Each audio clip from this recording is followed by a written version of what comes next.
Assalamualaikum warahmatullahi wabarakatuh. Kali ini saya akan menjelaskan tentang fungsi-fungsi dan tools yang terdapat di mikroskop PowerPoint. Dan beginilah lampiran awal dari mikroskop PowerPoint. Dan saya akan menjelaskan bagian-bagian dari mikroskop PowerPoint. Pembahasan yang pertama yaitu tentang QuickArcs 2 bar. QuickArcs 2 bar di dalamnya terdapat 3 tools. Tools yang pertama yaitu save untuk menyimpan lembar kerja kita. Tools yang berikutnya yaitu undo. Undo yang berfungsi untuk membatalkan perintah yang telah kita buat terlebih dahulu. Dan yang selanjutnya ada redo yang berfungsi sebagai perintah untuk membatalkan undo tadi.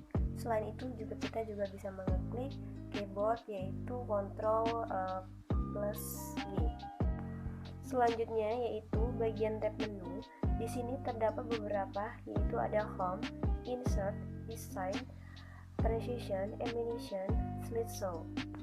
Di masing-masing tab ini terdapat ribbon atau perintah-perintah yang digunakan untuk membuat slide kita itu lebih menarik.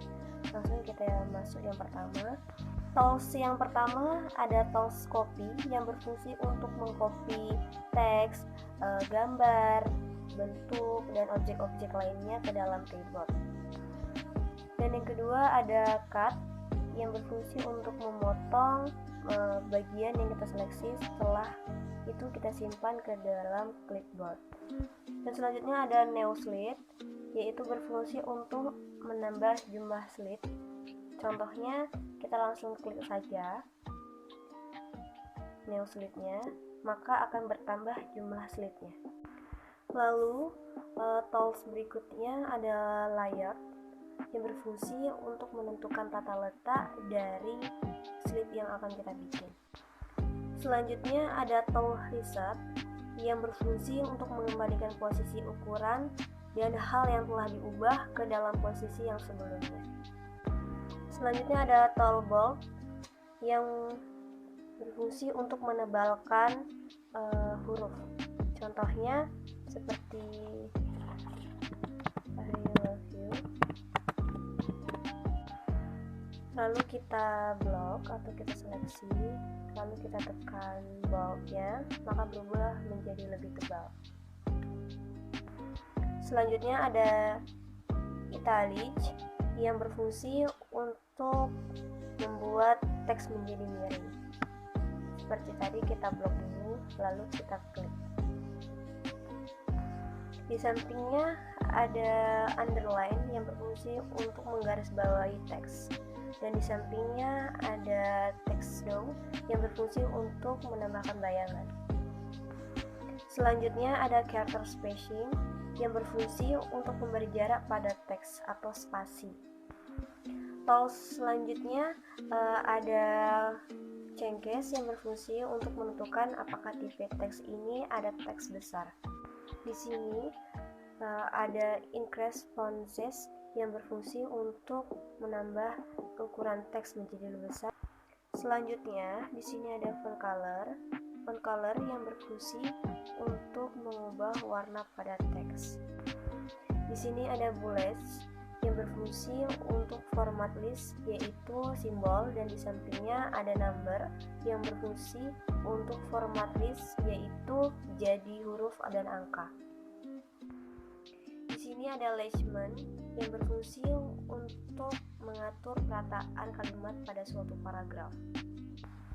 Lalu di sini ada decrease list level yang digunakan untuk mengurutkan ukuran font dari yang terkecil. Di sampingnya ada increase list level yaitu untuk mengurutkan font dari yang terkecil. Yang ini line spacing berfungsi untuk memberi jarak antar baris, dan yang ini columns digunakan untuk memberi format columns.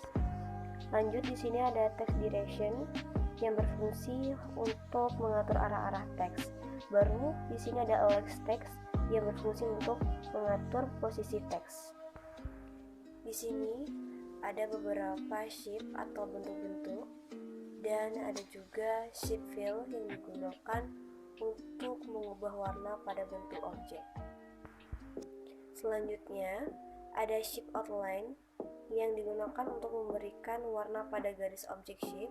Lalu ada shape effect yang digunakan untuk memberi efek pada objek shape. Di sini ada fins. Fins ini digunakan untuk mencari kata pada slide. Di sini ada juga replace yang digunakan untuk mengganti kata pada seluruh slide dengan kata yang diinginkan. Dan selanjutnya ada select yang digunakan untuk menyeleksi teks. Lanjut, kita masuk ke tab menu insert. Di dalam tab insert kita bisa menyisipkan gambar, chiller art, screenshot, foto album. Terus kita bisa membuat tabel juga di sini dan menambahkan bentuk atau shape juga, menambahkan grafik, diagram, lalu menyisipkan link.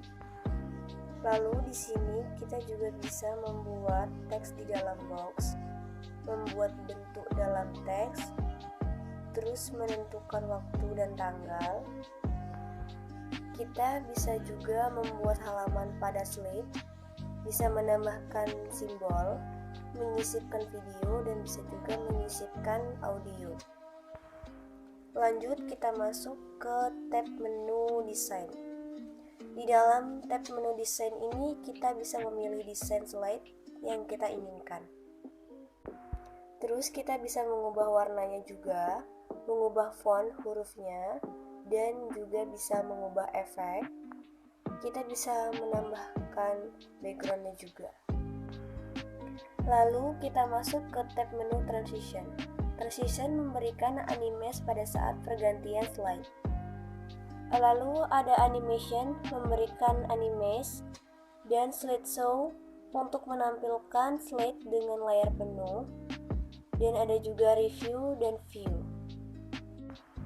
Itulah penjelasan mengenai fungsi-fungsi dan tools pada Microsoft PowerPoint. Apabila ada kekurangan, mohon dimaafkan. Saya akhiri. Assalamualaikum warahmatullahi wabarakatuh.